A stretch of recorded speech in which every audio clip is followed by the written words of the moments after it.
Japan अध्ययनका लागि जान लागेका विद्यार्थीहरूलाई लक्षित गर्दै सुयान एजुकेसन कन्सल्टेन्सीले एक प्री डिपार्चर तथा जानकारीमूलक सेसन आयोजना गरेको छ। कार्यक्रममा विद्यार्थीहरूको बाक्लो उपस्थिति रहेको थियो। कार्यक्रममा सुयान एजुकेसनका सिइओ सुनिल महर्जनले प्री डिपार्चर तयारीका विभिन्न महत्त्वपूर्ण पक्षहरूको बारेमा जानकारी गराउनुभयो। उहाँले नेपाल र जापानको सांस्कृतिक अनुकूलन, आवश्यक कागजात प्रक्रिया, यात्राको तयारी तथा जापानमा विद्यार्थीले पालना गर्नुपर्ने जिम्मेवारीको विषयमा जानकारी गराउनु भएको थियो। अनुशासित समय व्यवस्थापन र जापानी समाजको बुझाइ अत्यन्त आवश्यक रहेको उहाँले जानकारी गराउनुभयो। आज यो हाम्रो प्री डिपार्चर इन्फर्मेसन सेसन हो। यो चाहिँ हाम्रो दोस्रो प्री डिपार्चर इन्फर्मेसन सेसन हो। अहिलेसम्ममा चाहिँ हाम्रो विद्यार्थीहरू सिओई आइसकेका विद्यार्थीहरूले चाहिँ एनओसी बनाइसकेर स्कुल फी तिरिसकेका विद्यार्थीहरूलाई चाहिँ आज भेला पारेर चाहिँ प्री डिपार्चर इन्फर्मेसन चाहिँ हामीले दियौँ। यसमा चाहिँ अब फी हालिसकेपछिका प्रोसेसहरू के कस्तो छ भन्ने बारेमा चाहिँ हामीले चाहिँ विद्यार्थीहरूलाई जानकारी दिलायौँ र फी हालिसकेपछि अब चाहिँ विद्यार्थीहरूको नेक्स्ट स्टेप भनेको भिएफएस डेट लिने र भिजा एप्लाई गर्न जाने विषयमा चाहिँ के कस्तो तयारी गर्नुपर्छ र कस्तो विद्यार्थीहरूलाई चाहिँ कल आउन सक्छ, कल आउँदाखेरि चाहिँ के कस्तो चाहिँ तयारी गर्नुपर्छ र कल आयो भने चाहिँ एउटा इन्टरभ्यू चाहिँ विद्यार्थीहरूले फेस गर्नुपर्ने हुन्छ। अनि इन्टरभ्यू फेस गर्दै गर्दाखेरि एमबिसीले चाहिँ के कस्तो चाहिँ प्रश्नहरू सोध्छ भन्ने बारेमा चाहिँ जानकारी दियौँ। त्यस सँगसँगै चाहिँ हामीले चाहिँ अब जापान जाँदै गर्दाखेरि के कस्तो कुरामा चाहिँ ध्यान पुर्याउने त अहिलेदेखि नै गर्न सकिने तयारीहरूको विषयमा, जस्तै भाषाको तयारी त छँदैछ, त्यो सँगसँगै जापानिजहरूको चाहिँ टाइम पङ्क्चुअलिटीको बारेमा, म्यानरको बारेमा, रुल्स एन्ड रेगुलेसनको बारेमा चाहिँ हामीले छोटकरीमा चाहिँ जानकारी दिलायौँ। त्यो सँगसँगै चाहिँ जापान जाँदै गर्दाखेरि हामीलाई नहुने ट्रेन, जापानको ट्रेन सम्बन्धीको चाहिँ इन्फर्मेसनहरू चाहिँ हामीले प्रोभाइड गऱ्यौँ। कसरी चाहिँ ट्रेन चढ्ने र के कस्तो कुराहरूमा चाहिँ ट्रेन चढ्दै गर्दाखेरि ध्यान पुर्याउनुपर्छ भन्ने विषयमा पनि हामीले जानकारी दियौँ भने विभिन्न विद्यार्थीहरू चाहिँ विभिन्न स्कुलमा एप्लाई भएका छन्। कुन स्कुलमा कुन ठाउँमा एप्लाई भएको छ र आफ्नो स्कुलको लोकेसन कहाँ छ र त्यो लोकेसनको नजिक वरिपरिको स्टेसनहरू के कति छन् र त्यहाँसम्म आउन जानलाई चाहिँ के कसरी चाहिँ हामी जान सकिन्छ भनेर चाहिँ हामीले गुगल म्यापको प्रयोग गरेर चाहिँ सरस्वती चाहिँ जानकारी गरायौँ। उक्त कार्यक्रममा इन्फर्मेसन सेसनको रूपमा विद्यार्थीहरूले विदेश अध्ययनको लागि जानु अघि गर्नुपर्ने बिमा र यसका फाइदाका विषयमा समेत छलफल गरिएको थियो। कार्यक्रममा रिलायबल लाइफ इन्सुरेन्सका प्रतिनिधि मोहन खत्रीले विद्यार्थीहरूले बिमा गर्दाखेरि विद्यार्थीहरूलाई सुरक्षा, आर्थिक संरक्षण तथा मानसिक तनाव कम हुने बताउनुभयो।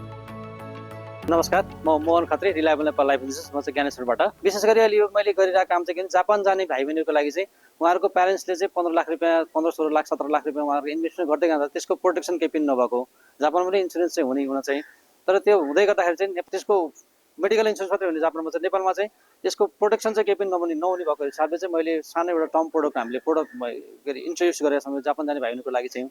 त्यही पोलिसीको मैले ब्रिफिङ गर्नको लागि चाहिँ खासमा भाइ बहिनीसँग मैले टाइम लिएर सरसँग टाइम लिएर हामी भाइ बहिनीको लागि गऱ्यौँ, हामीले काम भयो त्यो चाहिँ। त्यही भएर खासमा यसको चाहिँ केही छैन अरू खासमा त्यस्तो धेरै ठुलो प्रिमियम एकदम कम छ। 14,800मा 10 लाख इन्सुरेन्स हुन्छ 2 वर्षको लागि, त्यो भयो एउटा। अनि अब कहिलेकाहीँ चाहिँ अब डेथहरू बढ्ने इन्सिडेन्टहरू धेरै बढ्ने जापानमा भएको भएर यो चाहिँ त्यसको कभरेजको लागि भनेर हामीले प्रोडक्ट बनाएको छौँ। त्यो प्रोडक्टको चाहिँ 10 लाखको नेचुरल डेथमा 10 लाखको कभरेज भयो एउटा, अनि एक्सिडेन्टको कारण डेथ हुँदा 20 लाखको कभरेज भयो, अनि डिजेबल हुने कन्डिसन भयो भने 10 लाखसम्म कभरेज भयो, 2.5 लाख 10 लाखसम्म कभरेज भयो। क्रिटिकल इलनेस पनि हामीले यसमा एड गरेका छौँ, त्यसमा 3 लाखसम्मको क्रिटिकल इलनेस घातक रोगहरू भन्छ त्यसमा त्यो पनि एड गरेका छौँ। र अर्को चाहिँ एउटा लस अफ इन्कम जो चाहिँ विद्यार्थी हामीले बिमा गरेको भाइ बहिनीहरू चाहिँ बिरामी भएर हस्पिटलाइज हुनुभयो, बेडमा भर्ना हुनुभयो, त्यो बेडमा भर्ना भए बापत चाहिँ उहाँले पर डे 4,000 दरले चाहिँ उहाँले कम्पेन्सेसन क्षतिपूर्ति पाउनुहुन्छ। त्यो चाहिँ किनभने उहाँको प्यारेन्ट्सलाई पनि पैसाको आवश्यकता पर्न सक्छ, उहाँलाई पनि पैसाको आवश्यकता पर्न सक्छ।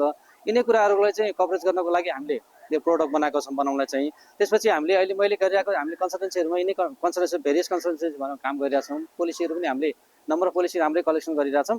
त्यो हुँदै गर्दा चाहिँ यो अब अलिकति मासमा काम गर्न सकिन्छ, यो यसको नेचरै टर्म इन्सुरेन्स भएको हिसाबले चाहिँ मासमा काम गर्न सकिन्छ भन्ने हिसाबले चाहिँ मैले सुयान कन्सल्टेन्सीलाई चाहिँ मैले सुनिल सरसँग कुरा गरेँ। सुनिल सरले मलाई टाइम दिनुभएको र आज हामी यता आएछौँ।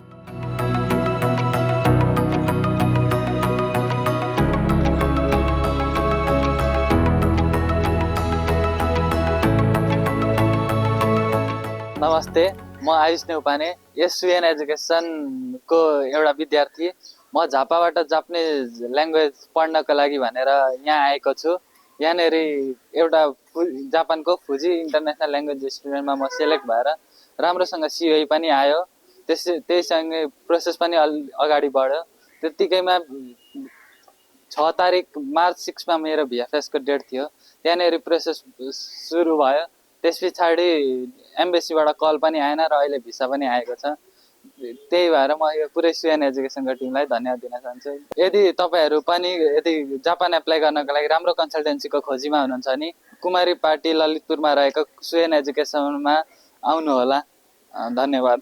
नमस्ते, मेरो नाम चाहिँ सीता कोहली। मेरो घर चाहिँ सुदूरपश्चिम। म चाहिँ जापानिज ल्याङ्ग्वेज पढ्नको लागि काठमाडौँ आएको थिएँ। अनि काठमाडौँमा रहेको ललितपुरमा कुमारी पार्टीमा रहेको सुएन एजुकेसनमा मैले बुझेँ अनि पढेँ। अनि अप्पल इन्टेकको लागि अप्लाई पनि गरेँ। अनि मैले अप्लाई गरेको स्कुलको नाम टोकियो इन्टरनेसनल बिजनेस कलेज थियो। अनि मेरो सिओ पनि राम्ररी आयो। अनि मैले भिएफएस पनि गरेँ। 3 तारिक गरेको अनि 6 तारिकमा भिजा पनि आयो मेरो। हजुरहरू पनि राम्रो कन्सल्टेन्सीको खोजीमा हुनुहुन्छ भने सुएन एजुकेसनमा सम्झनु। Thank you. नमस्ते, मेरो नाम प्रकाश तिमसेना हो। मेरो अहिले जापानको सिओ आइसकेको छ। मेरो 8 वर्षको ग्याप थियो, त्यसैमा पनि सिओ आएको छ। यसमा सुएन एजुकेसनको ठुलो हात छ। यसमा सुएन एजुकेसनबाट अप्लाई गर्दा एकदम राम्रो सिओ आउने सम्भावना 100% नै हुन्छ। मेरो 8 वर्ष ग्याप भएर पनि अहिले सिओ आइरहेछ।